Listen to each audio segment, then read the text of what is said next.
कार्यक्रम में शामिल हो रहे हैं हमारे साथ स्पार्क कैपिटल के director equity advisory Devang Mehta साहब। मेहता साहब, बहुत बहुत स्वागत है आपका। गुड मॉर्निंग, धन्यवाद समय देने के लिए।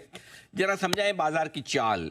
क्या लग रहा है सर, आज से कुछ नई गिरावट की शुरुआत हुई है, अभी भी हम रेंज में ही फंसे हैं?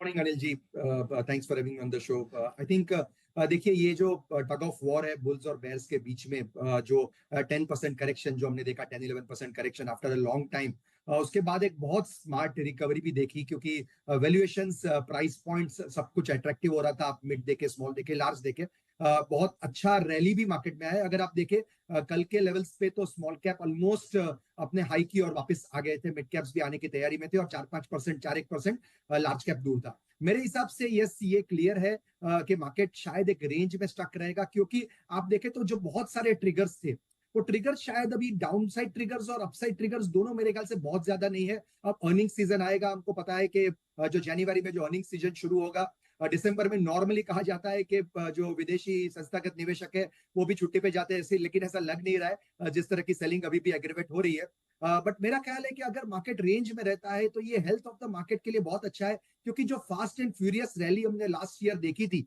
Apart from this last 2 months जो हमने करेक्शन देखा है, एक अगर 3 महीना मार्केट थोड़ा टाइम करेक्शन भी अनुभव करे अगर नेक्स्ट क्वार्टर में, क्योंकि नेक्स्ट क्वार्टर में इवेंट्स है, आप बजट देखेंगे, आप अर्निंग सीजन देखेंगे, बहुत सारी चीजें आपको नए साल में देखने मिलेगी। तो मेरे हिसाब से एक अच्छी चीज है, क्योंकि आपको जो भी अपना पोर्टफोलियो को रिविजिट करना है, रिस्ट्रक्चर करना है, बहुत सारे अर्निंग्स ने आपको दिखाया कि यहाँ पे शायद ग्रोथ नहीं आएगा, तो वहां पे आप निकल के अच्छी कंपनीज में, अच्छे सेक्टर्स में आप जा सकते हैं। तो मुझे लग रहा है ये एक मौका है, मार्केट शायद रेंज में रहेगा, बड़ा करेक्शन में एक्सपेक्ट नहीं कर रहा हूं अनिल जी।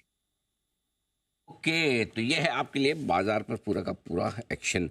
अब आखिरी 15 दिनों में आमतौर पर ये माना जाता है कि चलो थोड़ी खरीदारी आएगी, एनएवी बढ़ाने के लिए आज से म्यूचुअल फंड खरीदेंगे, अगले महीने एलोकेशंस होने के लिए आज से भी क्या एफआईज फिर से लौटेंगे। तो क्या ये उम्मीद रखी जाए, और इस लिहाज से मिड कैप स्मॉल कैप शेयरों पर क्या व्यू बन रहा है, जिसमें कमजोरी की शुरुआत कल से ही शुरू हुई है बस?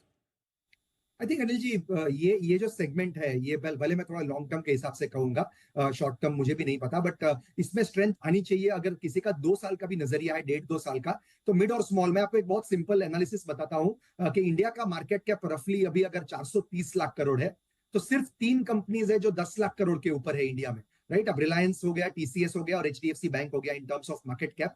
5 से 10 लाख करोड़ के बीच में रफली 10 कंपनी, और 1 लाख से 5 लाख करोड़ के बीच में लगभग 80 कंपनीज है। अगर आप ये 90-95 कंपनीज को आप साइड पे रख दे, तो 4,550 कंपनीज इंडिया में है जो 1 लाख करोड़ के नीचे के मार्केट कैप में है। यहाँ पे बहुत सारा कंपनीज ऐसा है जो ग्रेट है, गुड है, और ग्रुसम है। ग्रुसम में हमको नहीं जाना है बिल्कुल, लेकिन ग्रेट और गुड कंपनीज अनिल जी, खास करके अगर आप देखें तो मिड और स्मॉल कैप में ऐसे सेगमेंट्स है जहां पे प्रॉफिट पुल शिफ्ट हो रहे हैं। एक जमाना था जब इंडिया को हम बोलते थे वो back office to the world है, लेकिन आज हम देखें तो हम partial factory to the world की कोशिश कर रहे हैं। तो manufacturing, engineering, ER&D, power automation, power ancillaries, stamping, lamination, बहुत सारे सेक्टर्स ऐसे हैं जो आपको मिड और स्मॉल कैप सेगमेंट में ही अवेलेबल है। तो मुझे लग रहा है यहाँ पे अर्निंग्स शिफ्ट हो रहे हैं, काफी कंपनीज का अर्निंग्स, कैश फ्लोज भी दिखा रही है। तो मुझे लग रहा है यहाँ पे अगर आपको मौके मिल रहे हैं तो ये सेगमेंट्स आप देखें, और ये मिड और स्मॉल कैप ही ऐसे है जो नेक्स्ट 2-3 साल में बड़ा वेल्थ क्रिएशन क्रिएट कर सकते हैं। के मिड स्मॉल कैप शेयरों में ये भी आपके लिए बहुत सारे एक्शन होता हुआ दिख रहा है। अब आइए, कई लोग दो तरह से व्यू लेकर चल रहे हैं अमेरिकी बाजारों को। कुछ को लगता है तेजी बहुत है, फर्स्ट क्लास चल रहा है, अमेरिका में रेट कट भी हो रहा है, कंपनी के नतीजे भी बढ़िया, इकोनॉमी में कोई टेंशन नहीं है, ट्रम्प साहब भी आ गए। कुछ लोगों को लगता है ये सारी अच्छी खबरों के बीच में बनेगा टॉप भी। आप किस कैंप में? नहीं, मैं थोड़ा सा ऑप्टिमिस्टिक कैंप पे हूँ। ये नहीं कहूंगा ऑप्टिमिस्टिक या पेसिमिस्टिक, थोड़ा रियलिस्टिक अगर बात करें, तो बहुत इंपॉर्टेंटली ट्रम्प साहब का आना नया वर्ल्ड ऑर्डर लेके आया। ये हम सब जानते हैं कि थोड़ी चीजें जो बहुत आसान थी, जो टैरिफ हाइक्स होंगे, जब भी वो आएंगे तो कुछ कंट्रीज के लिए अच्छा शायद ना भी हो टेम्पररीली, बट मुझे लग रहा है कि कभी भी इंडिया के लिए इतना नेगेटिव नहीं होगा, क्योंकि अगर वो चाइना के लिए स्लाइटली नेगेटिव चीजें हो रही है, तो मैं चाइना +1 ट्रेड की बात नहीं कर रहा हूं, लेकिन स्लाइटली इंडिया के लिए पॉजिटिव रुझान हो सकता है।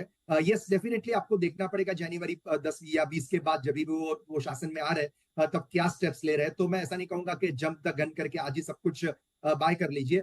देखना पड़ेगा आगे क्या हो रहा है, लेकिन आई थिंक मुझे लग रहा है बहुत ज्यादा नेगेटिव नहीं होगा। ये जो सुर होते हैं इलेक्शन से पहले काफी नेगेटिव होते हैं, लेकिन उसके बाद आई थिंक काफी सारी चीजें जब लोग शासन में आते हैं तो रियलिस्टिक बन के काम करते हैं। तो मुझे नहीं लग रहा है कि इंडिया के लिए बहुत ज्यादा नेगेटिव है। यस, हालांकि मैं ये कहूंगा कि मैं डोमेस्टिक सेंट्रिक स्टोरीज पे ज्यादा बुलिश हूँ। जहां पे एक्सपोर्ट रिलेटेड थीम्स है या जहां पे ग्लोबल डिपेंडेंस ज्यादा है, वहां पे स्लाइटली कॉशन के साथ आपको देखना पड़ेगा। बात भी ठीक है आपकी। ये सारा सारा रुझान आपको ग्लोबल मार्केट से लेना है, लेकिन आइए अब जानते हैं निवेश के मौके कहाँ हैं। कमजोरी बन रही है, अगर बढ़े, पैसा लगाने का मन करे, हिम्मत हो, तो कहाँ लगाना है? यस अनिल जी, ये थोड़ा सा भले ही क्लीशे साउंड करे, लेकिन मैं हमेशा यही कहूंगा कि इंडिया अभी दो व्हील्स पे चलता है। खास करके पहले एक जमाना था जब कंजम्पशन ही इंडिया की स्ट्रेंथ थी। अब कुछ साल से हम देख रहे हैं कि कैपेक्स, और ये थोड़ा सिक्लिकल होता है, कैपेक्स थीम हम जानते हैं, लेकिन अभी लग रहा है कि नेक्स्ट 5 से 10 साल हम जिस माहौल में जा रहे हैं, तो कैपिटल गुड्स कंपनीज है जो लार्ज कैपिटल गुड कंपनीज है, mid size capital good companies भी है, जहां पे आप कुछ कुछ कंपनीज के डोमिनेंट मार्केट शेयर है। जैसे मैं हमेशा पावर ऑटोमेशन की बात करता हूँ, पावर एंसिलरी कंपनीज की बात करता हूँ। There are micro segment like ER&D। अगर आप देखते हैं प्योर प्ले टेक में, यस आपका पैसा बनेगा लेकिन 12-15% से कंपाउंड करेगा। लेकिन ER&D सेगमेंट जो ऐसा है जहाँ पे बहुत सारी कंपनीज है, जस्ट एग्जांपल्स दूंगा, LTTS है, टाटा एलेक्साई है, ये सब कंपनीज में हो सकता है कि आपके अर्निंग्स ग्रोथ ही 20 से 25% के बीच में बढ़े। तो वहां पे भी आपको काफी मौके देखने मिलेंगे। कंजम्पशन यूनिवर्स में अगर आप देखें, कैपेक्स की मैंने बात करी, लेकिन सेकंड विल जो है कंजम्पशन में, हम जानते हैं कि डिस्क्रिशनरी कंजम्पशन स्ट्रांग रहा है। हमको दो डिफरेंट टाइप ऑफ वॉइसेस मिल रहे हैं जब हम नॉन डिस्क्रिशनरी या लोअर एंड कंजम्पशन की बात करें। लेकिन अपर एंड कंजम्पशन में अगर आप देखें तो होटल के जो शेयर्स है, जो ट्रैवल टूरिज्म के शेयर्स है, जो अगर आप देखें तो अपर एंड में ऑर्गेनाइज्ड रिटेल है, जहां पे आपने करेक्शन भी देखा है।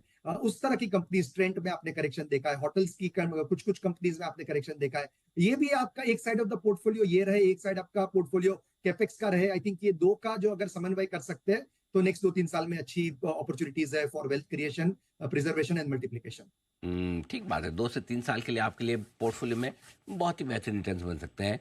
L&T टेक, टाटा एलेक्सी जैसे बढ़िया शेयर आप अपने पोर्टफोलियो में रखें। ये राय आपके लिए देवांग सर की तरफ से आती दिख रही है। सर बहुत बहुत धन्यवाद आपका, आपने समय दिया और विस्तार से बातचीत की। Thank you so much sir, बहुत बहुत शुक्रिया। हाँ।